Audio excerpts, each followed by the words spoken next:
Hi everyone, this is Tuplex. This is a quick introductory video for my second Factorio series. If you're looking for a tutorial, I just finished a tutorial series and I'll put a link for that in the description here on the video. In case you're looking for a good introduction to the game and a way to get to a rocket launch fairly quickly and easily, I suggest you watch that one first. Here in the second series, we're going to be ramping up the difficulty level a bit. We're going to be looking for a bigger challenge, and I probably won't spend quite as much time explaining the basics of the game like I did in the first series. Our goal for this second series will be to set up a base that can launch 5 rockets per hour continuously.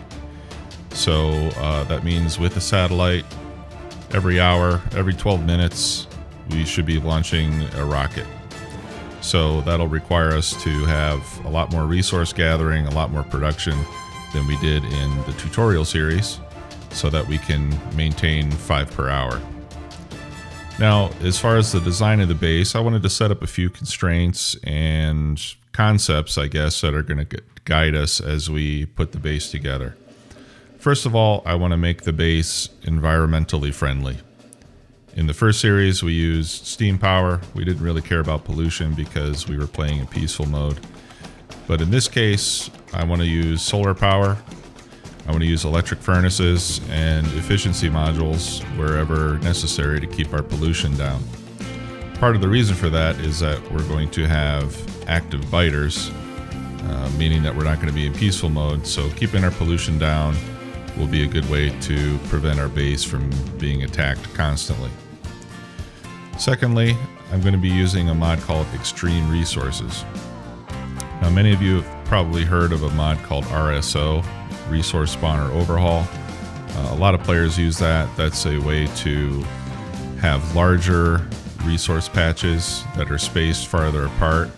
And actually, the farther away you get from your starting area, the richer those resources are. It's a good way to kind of force the player to expand more and use a more interesting logistics network. In this case, Extreme Resources mod is a mod that was developed by another YouTuber. His channel is called JG Games. His name is John Gardner, if I'm not mistaken. But anyway, Extreme Resources is a offshoot of RSO. And the main difference is that with Extreme Resources, the patches are a little bit larger and the resources are richer, meaning that you can mine them longer before they run out. One of the problems I had with RSO is that it seems that the mineral patches get mined out very quickly, and you end up spending quite a lot of your time just tearing down old mining outposts and setting up new ones, which to me gets to be a little tedious. So we're going to use the Extreme Resources mod instead. That'll allow us to have more permanent mining outposts. Biters active, as I mentioned, so we're going to have to make sure that we have adequate defenses and deal with biters proactively. And the last 2 items here are robots and trains. So we're going to need to use trains in order to reach the farther patches of minerals. I'm not a train nut, so I probably won't be setting up really extensive train networks, but we'll do whatever we need to do to get the job done. They are pretty fun to play with from time to time. And we'll use robots for our logistics network, and mainly I want to use robots for construction, especially since we're using solar power. That can take quite a lot of time to set up manually, so we'll be using a lot of construction robots to set up our power networks and to help us with that sort of stuff. Now, in this series, we are going to use a few mods. None of these are really game-changing. These are mainly convenience mods. I'll just go over them real quickly. Autofill is a great mod that will basically pre-fill fuel into whatever item you happen to put down.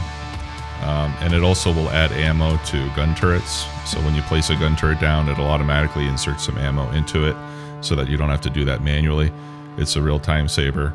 I'm going to use the blueprint string mod, which allows you to import blueprints from outside the game by pasting a string. I'm going to use the EvoGUI, which shows the playtime. It shows the evolution level of the biters It shows the time of day, the sunlight level, a few other interesting things. FARL, fully automated rail layer, I believe is what that stands for. That helps us put down rail tracks quickly and easily. Insane resources I already mentioned. The landfill mod allows us to fill in patches of water with landfills made from stone in case we need to get some water out of the way. I like that mod. I think it's a realistic and reasonable addition to the game. Launch control is the mod that will automatically launch our rockets for us when they're ready so that we don't have to click the launch button ourselves. RSO Radar is a more powerful radar that was designed to work with the RSO mod, and I'm using it in this case because we're using insane resources. It uses a lot more energy, but it has a farther reach and is faster. The FAT controller is a mod that allows you to remotely control your trains and monitor your train network. And the last one is a mod called Tree Collision, which reduces the, what do they call it? The hitbox. It reduces the size of the collision area of trees. And basically what that allows you to do is to go through heavily treed areas without getting stuck. You still do collide with the trees, but the collision area is a lot smaller. So that's it. Thanks for watching. We're going to get this series started right away. I hope to get the first episode out either later today or tomorrow. And I'm looking forward to it. It's going to be a lot of fun. And thanks for watching.